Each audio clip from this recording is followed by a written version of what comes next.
And I don't know anything about your, whatever you guys call it, Parliament. And I'm not being dismissive, I just don't know anything about it. But I do know our Congress and Senate is totally useless.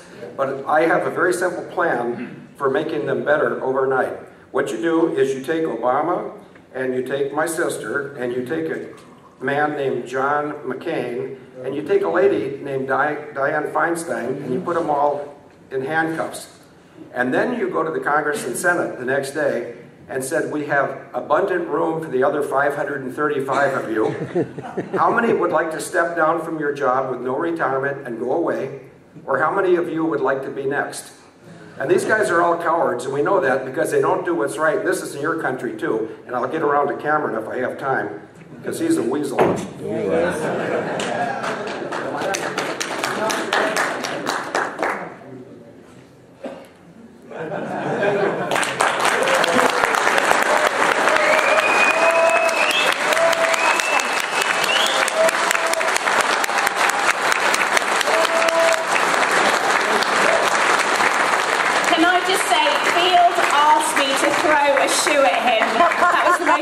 Most pathetic shoe throw ever. But how can I shoe you? Right. So next up, thank you so much, Field. That was really great. You're so funny, and I'm definitely going to catch you at lunch. No one talk to him. I want to talk to him. So next up, we've got Ireland. So we've got our brothers in Ireland. Obviously has a deep, extensive knowledge of these industries. So big round of applause again for Kaz and Linda.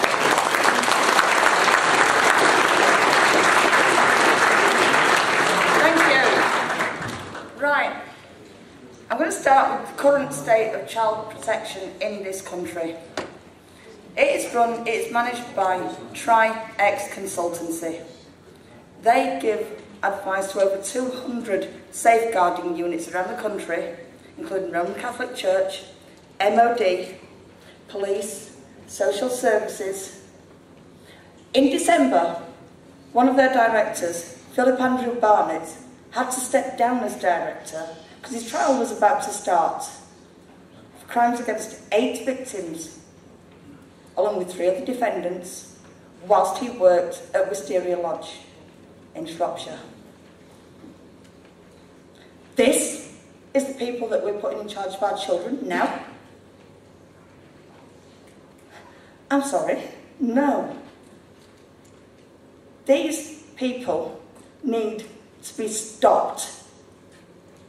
In the course of my investigations, I found out that he had been accredited on site by Peter Wrighton under Wrighton's social work residential course.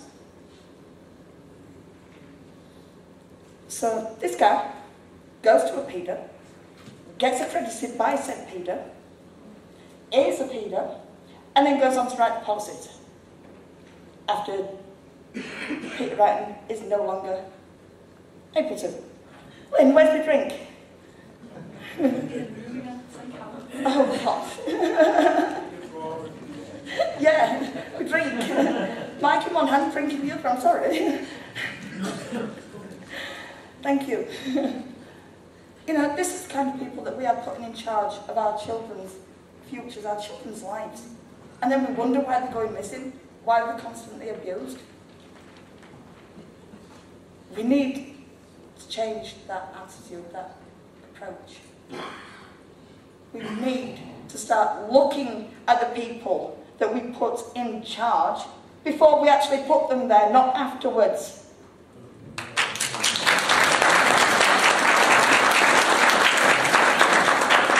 This country needs to sit down and look at the connections between the people that are in charge now and the people that were in charge then. There are plenty. Believe me, I've spent 3 years researching them and I'm quite au fait with it. Most of you will be shocked by it if you actually sat and looked. I'm guessing by the looks from you already are, really. And I'm not surprised. I would be if I was out there. You know, I wouldn't like to be sat out there hearing that policies for my kid in care were being written by a pedo. That my grandchild, who like mother couldn't cope and she's like had a nervous breakdown, kids have been taken for a few weeks, but their policy's been written by pedo. Again, still. Because again, well, you have to have had it stopped first, don't you? You know, pedos have always written the policies. It's what Peter Wrighton was about. And then we come to police investigations. Now, North Wales, we all know about North Wales. Operation Palio, my friends, Operation Palio. What a set of fucking tossers. Can't do anything about the fact I was raped in their jurisdiction. Refuse to do anything about evidence destroyed, as I said, as I showed yesterday with the bonfire and everything. Refused to dig up the grounds and find Keeley where she was buried, because I'm sorry, I'm convinced she was under that aviary. McCurr, I wrote to her in 2013 when it started. And she wrote back and she says, okay, well, we'll listen to you and we won't do anything with it, but we might publish it, including all your details, because, well, it's a public piece, is this, and we're going to publish everything that we get. When? When are they going to publish it?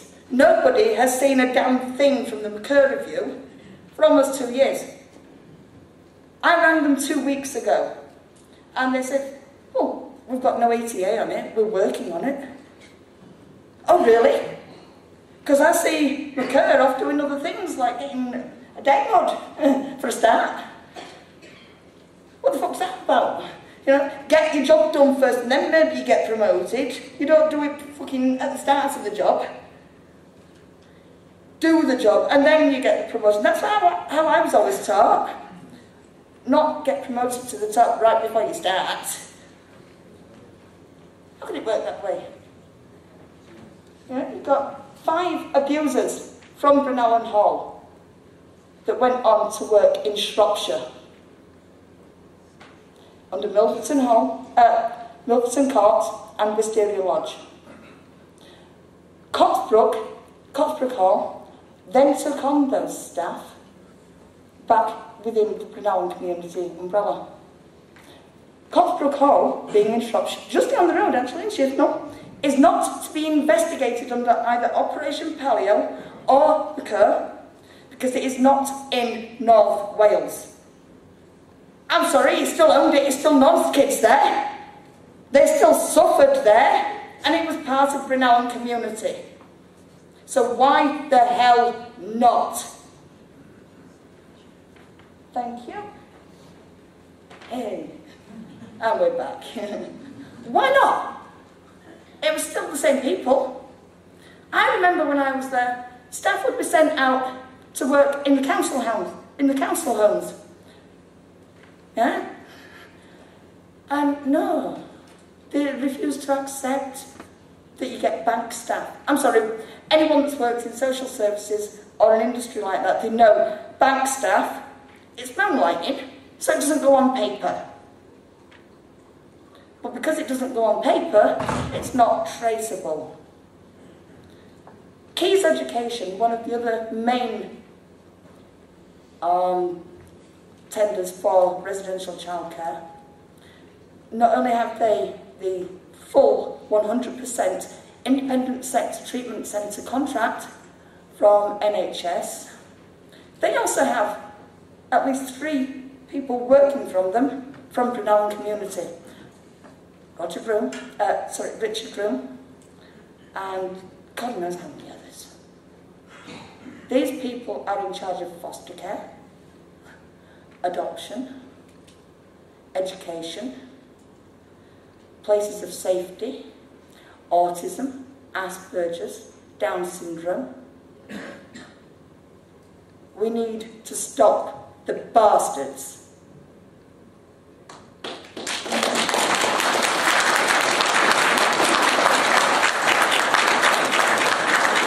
And now we're going to have Len with a few tales of her time in safeguarding. Thank you very much.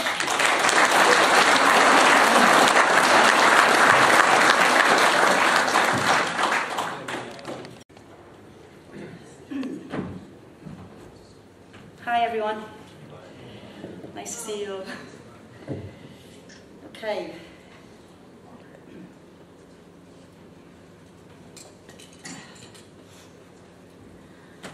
I'm not a survivor or a victim of childhood abuse.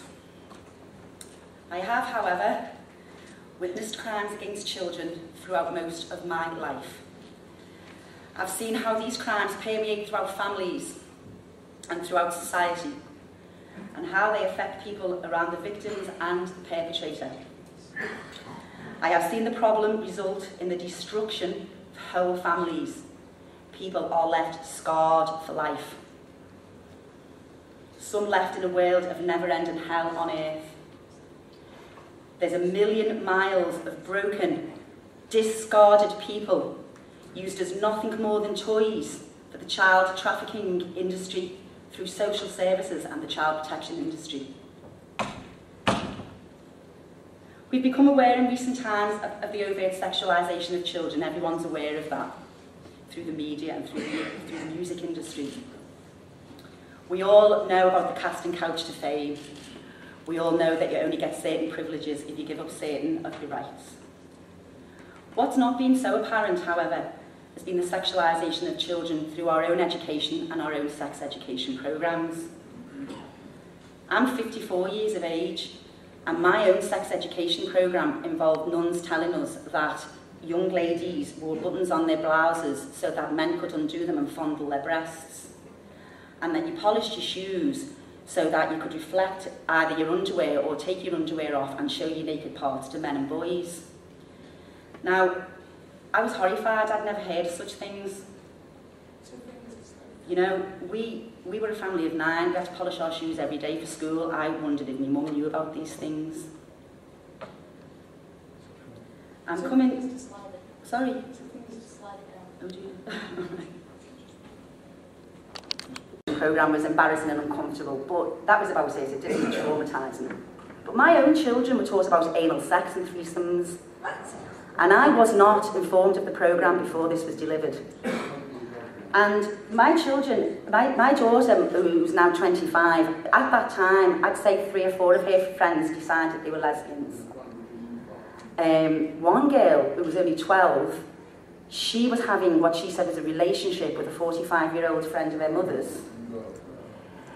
They were just, everything about them was sex, sex, sex. And now, as 24, 25-year-olds, none of them are lesbians. 2 of them have got children. And the 12-year-old, who's now a 24-year-old, realises she was exploited as a child.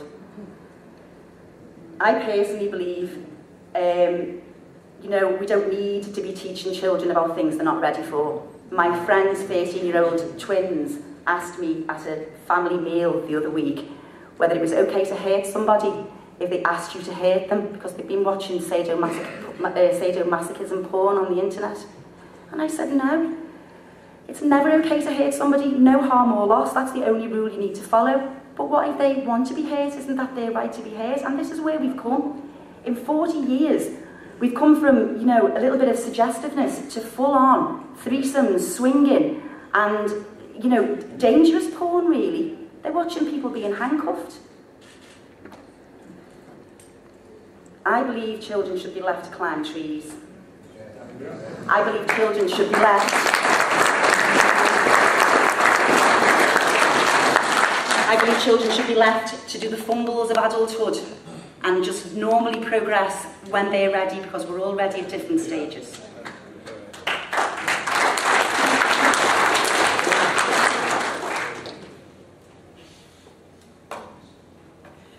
Oh God. Oh, there we go. Right, okay.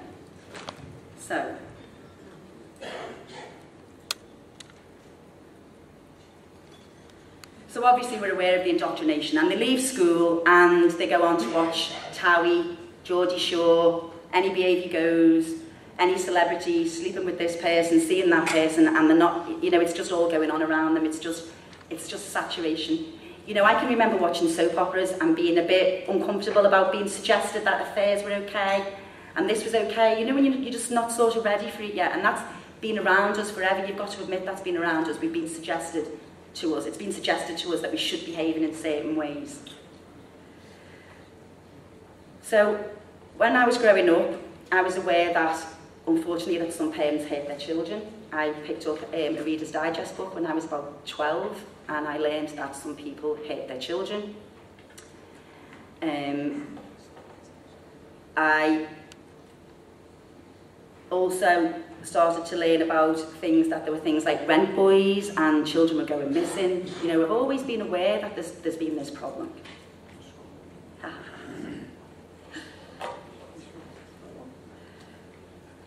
Just got to be on the thing. No.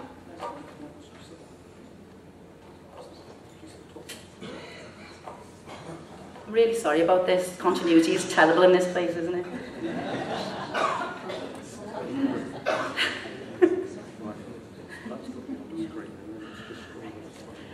Okay. Yeah, that's that.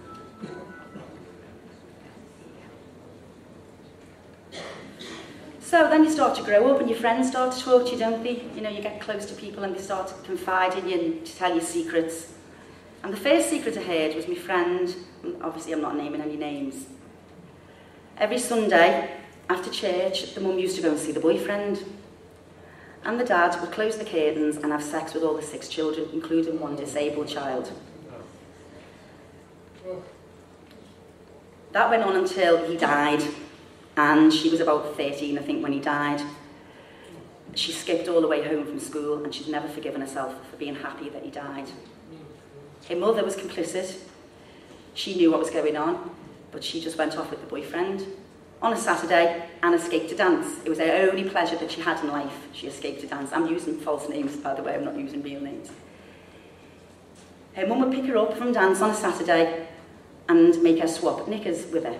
She was 6, because the mum would have been with the boyfriend and the dad would check the underwear when she came in, and Anne would have to go home in sperm-filled pants after her only pleasure that she had in life on a Saturday.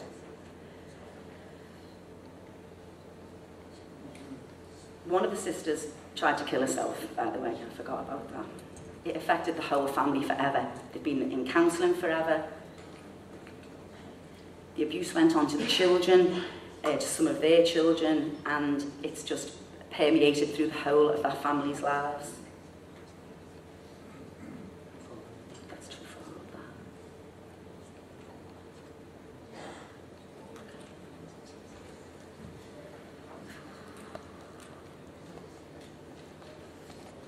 So, I start work.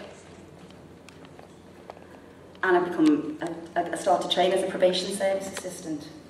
And I'm going away on residential courses with children quite often. I'm major on sex offenders groups. I'm 20 years of age, I've got no experience. And the probation officers had their picks of which boys they had at the residentials. One in particular, a 54-year-old woman whose husband was a top solicitor, actually got caught having sex with a 16-year-old boy in front of his friends and wasn't even reprimanded. And that kind of thing went on all the time.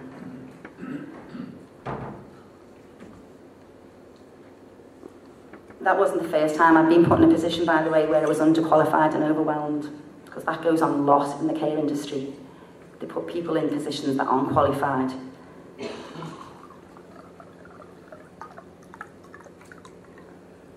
Then I go to work in Walton Prison. I'm trained to be a counsellor, and I'm underqualified for that also. I have to counsel young boys who've been raped. And they're only there for non-payment of fines or breach of probation. The prison officers, some of them, one woman who was on my counselling course with me, told me that they slept with the inmates openly.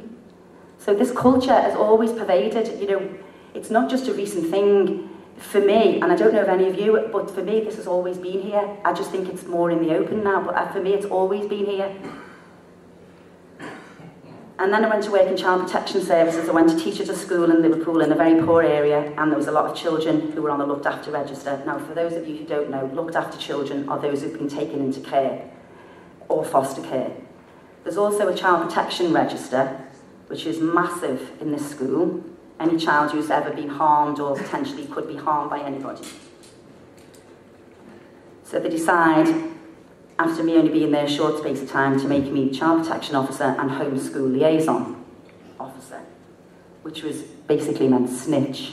How old were you? At this point I was 32. 32. I'm sorry about this, the mouse isn't working still. So, they have a referral system in schools, okay?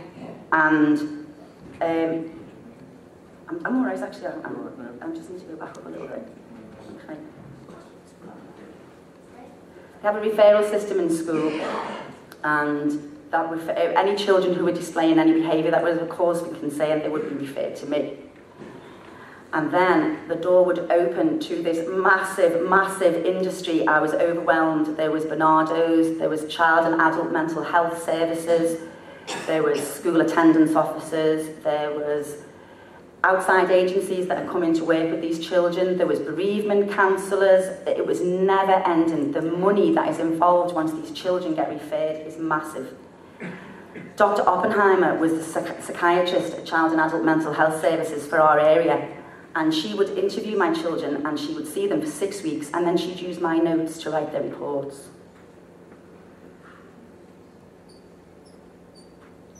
Parents used to come to me and ask me to take their children away from them because there's no other options available. The other thing that was really bad, when I did actually manage on the very rare occasion to get money awarded to families to support them, the money would be given directly to the families of drug-taking parents who would then go and use the money to buy drugs and drink, and it never went to the children. And this was 10 years ago, by the way, because I haven't been in this industry for 10 years, but this was what was going on 10 years ago. It also started to use the term emotional abuse for overweight children. And that concerned me because we were massively being bombarded with advertisements for McDonald's and all that kind of rubbish food, which is full of growth hormones. And I know this, and anybody who's intelligent knows this. And then all of a sudden, you get an overweight child coming into school who's being bullied, and it's the parents' fault because they've neglected her, because they've let her get fat. But they didn't let her get fat, they just let her go to McDonald's like everybody else. It just affected their child worse than others. I'd been sent to investigate allegations of grooming going on in flats at lunchtime. There was girls going to local flats and giving sexual favours to men in return for a spliff or some other form of drugs that they were taking at the time. I was asked to investigate allegations of female genitalia mutilation. I'm just going to give you a few little case histories here of some of the children that I worked with. One girl, her parents were a social worker and a teacher. She was that badly abused by somebody in her family, she never disclosed, that she had no sensations to go to the toilet and she used to wet herself. I had to organise a toilet pass so she could go to the toilet because the teachers used to humiliate her when she has to go to the toilet in the middle of a lesson, and very often used to make her stand in front of the class till she wet herself. Another girl, her mum came and asked me to take her into care because she wasn't growing up pretty enough. I'm really embarrassed. All my friends have got really pretty children. She's really ugly. I can't have anyone coming in the house. It got that bad, they kept sending her out of the house, she kept sleeping in the park, so I had to actually find a temporary foster placement for this child. And the day that they placed her, I was left in school with her till 11:30 at night, sitting there with a little bag to take to the home, and that was how long it took for someone to come and take her. Girls were getting enticed into mobile phone porn already. This is 10 years ago. We had a girl who was sent away to Ireland because a group of girls in her class had encouraged her to strip naked while other boys inserted things into her while they videoed it on their phones and then showed it to everyone in school. So that was going on 10 years ago. There was arranged marriages with Muslims. That was massive. 13-year-olds coming crying their eyes out to me, please miss, don't let them send me back, don't let me send them home, I don't want to marry this man, I don't know him. They had to make me teenage pregnancy coordinator at one time because there was that many girls who were getting pregnant. The school was nicknamed Notre Dame Push-a-Pram. One of my girls who worked with me found her mother dead in the bath of a heroin overdose, and she was the niece of a Liverpool football player who was playing at the time. She went into care with her 2 sisters, even though they asked the family to help out. And at the time, the Liverpool Football Club Foundation charity and Barclays Spaces for Sports, which he was very heavily involved in, were delivering a range of initiatives that inspired people from all walks of life to make positive changes happen for themselves in their community. But his own 3 nieces had to go into care. Then there was the sisters whose brother died from an overdose and were told after 3 months to stop crying in school because you're making a show of yourself, you're just being drama queens and you should be well over that by now. One child, the thing that was apparent amongst a lot of these children actually was that they clearly had mental health problems that weren't being addressed, and whether their mental health problems were a result or a factor of their abuse, I don't know, but it was very obvious that these children, you know, had problems. And there was one child in particular, and the intervention with her was massive because they managed to get the whole family involved with the services. They said that they were all damaged. They all needed counselling. The mother I had to take to parental classes, and I had to take her to social awareness classes because she didn't know how to do things like washing and, you know, sending the children to school in clean clothes. The little girl that used to come in used to wet and poo herself in school, and she just had a terrible time there, you know, and that whole family just raised a massive amount of money for social services because they just had them all in counselling for years and years and years. That particular child, by the way, ended up in prostitution. She ended up getting fostered on the Wirral, and the foster carer who was looking after her was getting £450 a week for her at the time because she had problems, and she was getting her clothes from the charity shop, and she banned Christmas.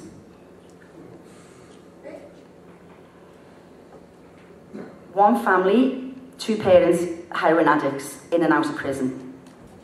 This is actually my only success story because the children and the family wouldn't get involved with the social services. And this is the truth. These are the one family that fared okay because I just looked after them on my own. I didn't engage services. I went to see the parents.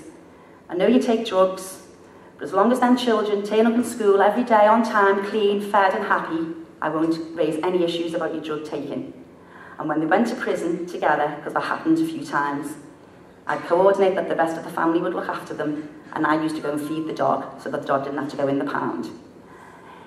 Why aren't social services working in these ways with these families? Why can't they do these simple little things that these families need to do? Why do they need to be sending them for thousands of pounds worth of counselling when all they sometimes need is a human touch? They just need 5 minutes time, they just need a little bit of understanding. You're a middle-class teacher, you can't tell a drug-taking family what they can and can't do. They manage their lives how they manage their lives. And if the children are coming to school and they're happy, it's not up to us to judge how they're living their lives in their spare time. I'm on time? Right, okay. Well, that was a few examples, so I just wanted to mention a little bit about non-accountability because I know we went on about this before with Michael, but sorry. I just wanted to read you this quote that I came across this week. Greater Manchester Police said after the arrest of radio DJ Ray Terrett, "It doesn't matter who your attacker is, whether they are in the public eye or someone in your street. We will tirelessly pursue offenders regardless of their status, so please do not suffer in silence." This just isn't true. We know that Ben Fellows spoke to the police and was told Ken Clark is above the law. We know that Cyril Smith faced no charges, and it just goes on and on and on. They just lie. So, like me, many of us will recognise that we've suffered this plight long enough. Many of us have witnessed people turning their backs on the people who need them the most. Some of us have done it ourselves. I've worked extensively with social workers, family support workers, group counsellors, all mental health and support workers. They come in all shapes and sizes, and they're controlled by best practice policies and law like everyone else in this broken system. And like all other authority, it's become corrupt and unworkable, both for monetary gain and a seemingly obvious agenda to destroy the culture of the family unit. There are and continue to be hundreds of thousands of abused and tortured and destroyed people in our world and on our doorsteps due to the current policies, due to ignorance, and sometimes just due to plain disregard. And therefore, these people's voices are going unheard and their silent screams are going unheard. Let us be that voice. Let it not be possible for anyone to turn their backs anymore. Thank you.